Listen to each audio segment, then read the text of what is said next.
پاکستان کا خیال اچانک ایک دن پیدا نہیں ہوا تھا، یہ ایک طویل سیاسی جدوجہد کا نتیجہ تھا۔ 1857 کی بعد برے صغیر کے مسلمانوں کو سیاسی، تعلیمی اور معاشرتی مشکلات کا سامنا ہوا۔ مسلمانوں میں نئی بیداری کی ضرورت محسوس ہوئی۔ انڈین نیشنل کانگریس قائم ہوئی وقت کے ساتھ ساتھ مسلمانوں میں اپنے سیاسی حقوق اور الگ نمائندگی کے تحفظ کا احساس بڑھنے لگا۔ سر سید احمد خان نے مسلمانوں کو جدید تعلیم اور سیاسی شعور کی طرف متوجہ کیا۔ علی گڑھ تحریک نے مسلم بیداری میں اہم کردار ادا کیا۔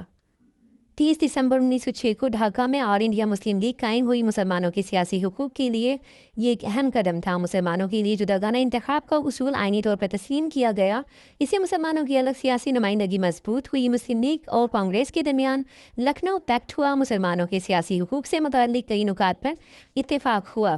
مسلمانوں کے سیاسی حقوق کے لیے قائد اعظم نے 14 نکات پیش کیے۔ یہ مسلم سیاسی مطالبات کی اہم دستاویز بن گئے۔ سر علامہ محمد اقبال نے مسلمانوں کی سیاسی مستقبل پر ایک تاریخی تصور پیش کیا۔ شمال مشرق مسلم اکثریتی علاقوں کی سیاسی وحدت کا تصور نمایاں ہوا۔ چودھری رحمت علی نے پمفلٹ میں ناؤ اور نیور کا نام پیش کیا۔ پاکستان 1937 کے انتخاب کے بعد مسلم لیگ نے مسلمانوں کو ایک مضبوط سیاسی پلیٹ فارم پر متحد کرنے کی کوشش تیز کر دی۔